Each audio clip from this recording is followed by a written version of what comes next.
What's going on, everyone? Welcome back to the channel. My friends over at Jomboy Media tasked me earlier in the season with finding cool stats at the end of the 2021 regular season. They gave me a few pointers on where to look, but I decided to go above and beyond and try and find a cool stat or split for every single MLB team. And that'll be the subject of today's video. Now, a cool stat can pretty much mean anything in this context, whether it's focused on a single player or the whole roster. There's a lot of places to go with a topic like this, which made researching it very fun for me. I'll be covering just National League teams in this video, and my next video will cover the American League teams, so if you don't want to miss that, make sure you subscribe to the channel and ring the bell for all notifications. I'm not going to waste too much time here, so let's get into things. We're going to go in alphabetical order, so we're starting with the Atlanta Braves. In the middle of the season, the Braves kind of looked dead in the water in the National League East, but it was a flurry of trade deadline acquisitions that propelled their offense and woke up the team. Perhaps the most impactful of those deadline acquisitions was Jorge Soler from the Kansas City Royals, who became the leadoff hitter for Atlanta and had one of the best stretches of his career in the second half. In 55 games, Soler hit 14 home runs with a 128 OPS plus, posting 0.9 Fangraphs WAR in the process. That's really good for just a couple months. And while that's a solid number for less than half a season, it's counteracted by his performance in the first half with the Royals. He hit one less home run, being 13, despite having nearly 40 more games, and his OPS plus was over 50 points lower at 76. Add in his subpar defense for a negative 1.1 Fangraphs WAR as a Royal. So even though he succeeded mightily with the Atlanta Braves, his total Fangraphs WAR on the year is still negative 0.2. And of qualified hitters in the MLB, this is the third lowest of any player, only behind Miguel Cabrera and Carlos Santana. I don't think he's thinking too much about that right now, but it's definitely interesting to look back on it and wonder how the Braves got so lucky with Jorge Soler. I'm sure he's going to be in Atlanta for a while now. Up next is the Milwaukee Brewers, and of course we're focusing on Corbin Burnes. I had the reads on Corbin Burnes back in March when I called him the dark horse for the NL Cy Young. You should go check out that video because I think it's aged pretty well. He'll likely take home the NL Cy Young this season, and for good reason. He had the best ERA in MLB at 2.43 and a crazily low fielding independent pitching mark of 1.63. While ERA measures earned runs allowed over innings pitched averaged out to a 9-inning game, fielding independent pitching is a little different. It measures only situations not involving fielders: walks, strikeouts, hit by pitches, and home runs. Burnes' 1.63 mark was tops in MLB, but even if we go back 50 years to the beginning of the expansion era in 1961, it's only beaten one time. This comes from arguably the greatest starting pitcher season ever, 1999 Pedro Martinez, who had an inconceivable FIP of 1.39. Corbin Burnes' mark is better than any from the greats like Bob Gibson, Tom Seaver, Dwight Gooden, and Sandy Koufax, amongst others. So yeah, Corbin Burnes is the ace of the Brewers now. Up next is their division rival, the St. Louis Cardinals. The Cardinals shocked baseball fans everywhere by rattling off 17 consecutive wins to propel themselves into the second NL wildcard spot. They employ one of the most versatile, young rosters in the game, one that may shock fans with their speed. According to Sprint Speed on Baseball Savant, the Cardinals have three of the fastest players in the league, with Tyler O'Neill at 14th, Edmundo Sosa at 13th, and Harrison Bader at 20th on that list. They're also the only team with three players in the top 20 of Sprint Speed, and these guys all mash as well. If we exclude Byron Buxton and Trey Turner, who are five-tool players that excel at everything, the three listed Cardinals players have nearly as many home runs, 56, as the other 15 players in the Sprint Speed top 20 combined, as they have 59. Just three behind them. So not only can these guys fly on the base paths and in the field, but they're also going to hit the ball out of the ballpark.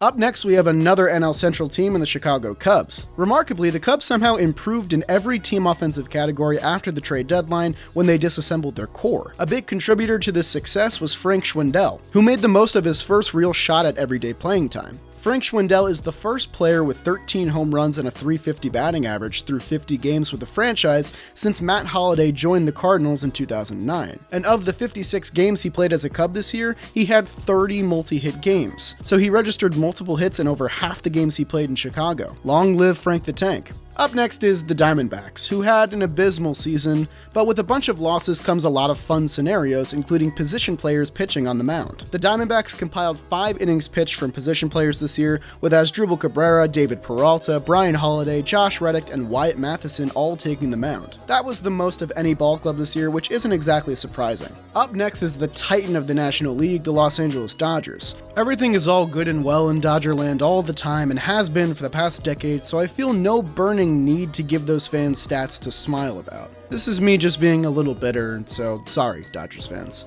But still, no one could have predicted the drop-off in production for Cody Bellinger this year. Well, almost no one. Shout out Foolish Baseball. If he had been a trace of himself, the Dodgers may have racked up a few more wins and taken the West yet again. Instead, they find themselves in the wildcard game with Belly likely to fill in for the injured Max Muncy. A stat that alarmed me is a comparison to 2019 Bellinger, who looked like a premier five-tool threat. In 2019, Bellinger managed to club 47 home runs amongst other numerous impressive stats, but in 2021, Cody Bellinger managed a WRC plus just 1 point better than that home run total in 2019 at 48. This is alarming, but I'm sure Cody Bellinger will be back because he's so talented. Up next are the guys that beat them out in the West, the San Francisco Giants. Their bullpen was a pleasant surprise this year, as their 2.99 ERA was tops in MLB and the only squad to post a mark below 3. This was a huge key factor in them winning the NL West over the Dodgers, but another big factor had to be the Giants' above-average defense as well. This defense came especially in handy considering that the bullpen had an 8.3 strikeout per 9 ratio, which was only 28th in the MLB. This means that the bullpen, while effective, was allowing tons of balls in play, but the batting average against on balls in play was just 262, second best in MLB, only behind those pesky Dodgers. So their bullpen didn't strike out a lot of guys, but they induced tons of weak contact, which was a formula for success for San Francisco. Up next are the basement-dwelling Marlins, and I had a tough time finding a stat for the Marlins since it was just another unfortunate, unremarkable season. My brain instantly went to Sandy Alcantara, who really established himself as a premier starting pitcher this season. He's the first Marlins pitcher to throw over 200 innings since 2012 when Mark Burley threw 202 1/3. But in all honesty, that stat bored me a bit, so I enlisted the help of my John Boy colleague, Erica Block. She discovered that the Marlins had the lowest percentage of overturned challenges in MLB. Gabe Kapler's Giants were the most successful, going 12 for 19 at a 63% clip, while Don Mattingly's Fish went just 2 for 16 at a 12.5% clip. The only other team under 20% success rate was Brian Snitker's Braves, but I don't think they're thinking too much about that right now. Up next is my Mets, and the Mets have set the MLB record for most games in first place in a season to finish with a losing record. They spent 103 days in first and finished with a 77-85 record. I'm not going to spend too much time on my Mets because I talk about them weekly with my buddy Jerry Blevins on our podcast Shea Station. If you're a Mets fan, I highly recommend checking us out here on YouTube. Hey everyone, just wanted to take a second to tell you about my new sponsor for the channel, Dugout Mugs. They made me this really cool olive logo mug, and there's a ton of cool products on their website. They have an amazing collection of mugs, wine glasses, shot glasses, bottle openers, and it's all made from baseball bats, which is my favorite part of the whole thing. It's a really good holiday gift, and they're giving away free products for the entirety of the MLB postseason this year. And if you don't have anything from Dugout Mugs, they're giving you 2 great discounts to buy something now so you can enter the giveaway as well. Dugout Mugs is giving you 30% off all their best products, including their new metal Dugout Mugs with the code JOLLY. They're also letting you get a knob shot glass for free at dugoutmugs.com/jolly. Just pay $8.95 shipping and handling. They're going to be riding with me for the entire playoffs, so make sure you get in on the fun and support my new friends over at Dugout Mugs. And if you really love me, go get a Mets Dugout mug, because that's what's up. Once again, code JOLLY at dugoutmugs.com for 30% off all of their best products. Highly recommend it. All right, let's get back into the video. Up next is the division rival Nationals, and of course their MVP candidate Juan Soto. It remains to be seen whether or not he'll take home his first MVP award, but if you're trying to understand his value, look no further than his on-base percentage, which landed at .465 this year, tops in MLB. This of course is one of the best OBPs ever from a single season, and going back 16 seasons since 2005, there's only a handful of players that put up an OBP of .460 or higher: Mike Trout, Bryce Harper, Chipper Jones, and Albert Pujols. Soto was getting on base nearly half of his plate appearances, and the only other player to even sniff that region is Bryce Harper at .429, and he's of course the other NL MVP frontrunner. The gap between them is .036, and even including 2020 where Soto had a .490 on-base percentage, this is the largest gap between first and second for OBP in the same window as before, 16 seasons since 2005. If you go back one more season to 2004, you'll find Barry Bonds' absurd .609 OBP, which was somehow .1 .140 better than that of Todd Helton, who put up a .469 OBP that season. Just insane. It was another sad year for the San Diego faithful, and there are tons of downer stats that I can rattle off here, like the fact that A.J. Preller has now had losing teams in 6 of his 7 seasons as Padres GM, but we're not going to do that and instead focused on the positives where we can find them. One of the best pitches in MLB this season was Yu Darvish's cutter. It had the most spin of any cutter among active pitchers in MLB this year, beating out Corbin Burns and Adam Ottavino. Darvish's RPM of 2,774 was outdone by Corbin Burns last year when Burns had a 2,919 RPM, but since the sticky stuff crackdown, Yu has reclaimed his cutter crown. You like that rhyme there? That's pretty good. Up next are the Phillies, and we all know about the amazing season that Bryce Harper had, but just to pump it up even more, no hitter in MLB had a higher weighted runs created plus or OPS plus than Mr. Philly, 170 and 179 respectively. Somehow, Harper has still been underrated this season, even missing the All-Star game for the National League. However you feel about arbitrary MLB awards, this note is pretty alarming,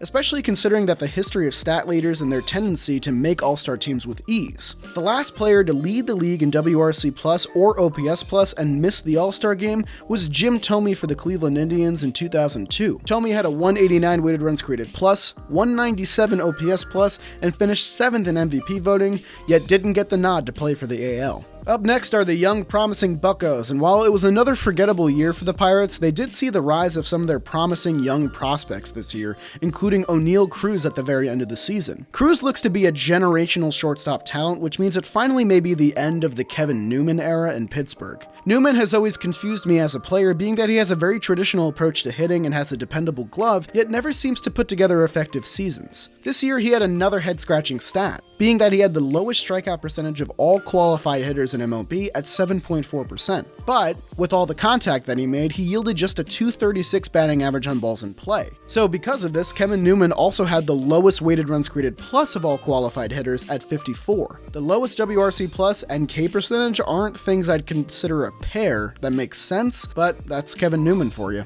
Also coming from the NL Central are the Cincinnati Reds, who had me thoroughly convinced that they'd ride all the way to an unlikely wildcard berth, but a losing skid and a red-hot Cardinals squad got in the way of that dream. Still, there are plenty of positive takeaways from this team, like consecutive winning seasons, Jonathan India winning Rookie of the Year probably, and Joey Votto's insane home run streak. Votto will likely get some MVP votes this year, and for good reason. His 7-game homer streak is tied for second longest all time, most recently tied by Kendrys Morales for the Blue Jays in 2018. He fell 1 game short of the all-time record, but his 36 home runs in 2021 are just 2 shy of his last 3 seasons combined. Last up in the National League are the Colorado Rockies, and their trajectory this season was pretty much set in stone after Arenado left for St. Louis. But the club still performed above my expectations, and if management can figure out exactly what they want to do, the future can still be bright in Colorado. One piece that likely won't be part of the future is Charlie Blackmon, who just turned 35. He had another good offensive year in the 2020 season, but his numbers dipped a bit this year. You'd think that with Blackmon's age that a universal DH would be beneficial to him, but I was shocked to learn that Blackmon was a force in right field this season. He led the NL in both outfield assists at 14 and outfield double plays at 3. And if he can keep up those numbers, he may be around longer than people might expect.